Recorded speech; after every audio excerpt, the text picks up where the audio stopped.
Bonjour à tous, j'espère que vous allez bien. On se retrouve aujourd'hui pour une vidéo sur Cassandra qui annonce sa rupture, cette fois-ci définitive, avec Simon.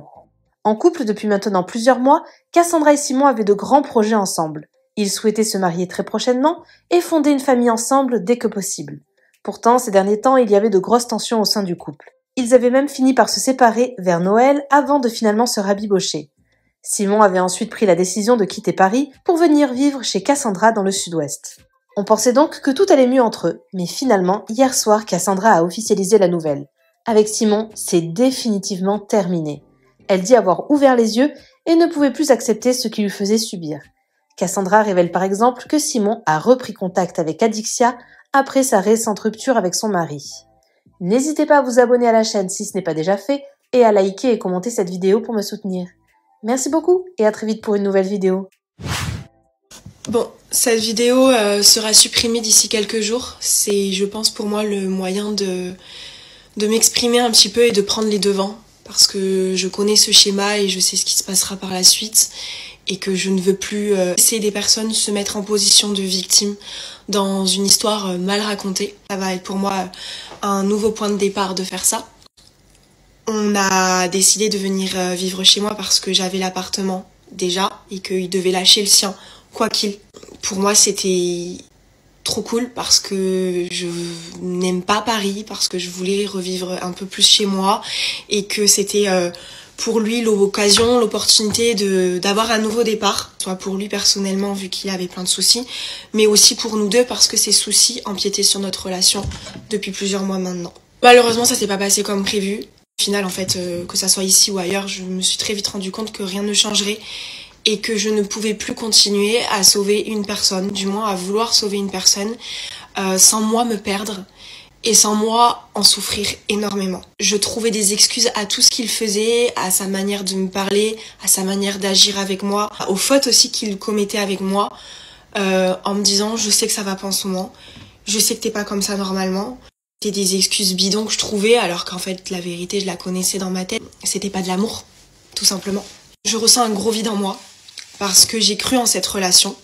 Je vous dis la vérité, j'ai recommencé cette vidéo plusieurs fois tellement je pleurais et que en fait je me suis juste dit mais Cass, il mérite pas tes larmes. Non, je vous le dis, je sais qu'on est passé pour des fous auprès de vous et je m'en excuse. J'en suis consciente que combien de fois vous avez vu séparation, retrouvailles, etc. machin. On est passé pour des fous. Ces derniers temps, je me posais beaucoup de questions, je me sentais pas bien, j'ai perdu beaucoup de poids, j'étais très souvent malade, très souvent dans un bad mood complet. Ma tête savait, mais mon cœur ne voulait pas accepter. Je croyais en cette relation. Et pour tout vous dire, j'ai jamais eu une connexion comme ça avec quelqu'un. J'ai jamais eu une complicité comme ça. Je n'ai jamais été aussi à l'aise avec une personne, sans gêne. J'étais complètement moi-même avec cette personne. Notre complicité, c'était vraiment notre atout. Mais petit à petit, je commençais un peu à vouloir partir comme je l'ai fait en décembre et que finalement on est quand même parti en Laponie, etc. Et comme vous allez le voir dans C'est la famille, finalement, il a suffi qu'ils viennent tourner une journée pour que ça soit la journée où les démons de Simon ont refait surface. Avec lui, c'était des schémas répétitifs. Chaque fois, je pardonnais parce que j'ai ce besoin de vouloir sauver les personnes comme je pense que j'aurais aimé qu'on me sauve à l'époque. Ces personnes-là, elles oublient que j'ai moi aussi des traumatismes, moi aussi des angoisses, moi aussi un passé très compliqué. À part m'angoisser encore plus, me créer encore plus un mal-être, me faire perdre toute confiance en moi, parce que c'est toujours les mêmes schémas répétitifs, triste. D'en être arrivé là, je trouve ça triste, cette fin de relation. Je trouve ça sale, parce qu'il y a eu de l'amour de mon côté. Comme je le dis, pour moi, de son côté, il n'y a eu aucun amour. Parce qu'à partir du moment où tu as encore ce besoin de vérifier que ton ex va bien, ou d'écrire à des filles avec qui j'ai fait des crises d'angoisse pendant des mois, c'est que t'as aucune estime de moi, aucune valeur de moi. Mais je m'inquiète pas parce que je sais que des hommes voient en moi un potentiel que lui n'a pas su voir. Et c'est pas lui qui me fera perdre encore plus confiance en moi. Je dis pas que ça va être facile parce que j'ai eu de l'amour, beaucoup d'amour. J'y ai vraiment cru, je parlais projet et que il m'a fait perdre toute confiance en moi. Logiquement, ta relation d'après est meilleure que la précédente parce que chacun a appris de ses erreurs et fait en sorte d'évoluer dans le positif. Mais que moi, en fait, j'ai enchaîné des relations qui n'étaient que de pire en pire.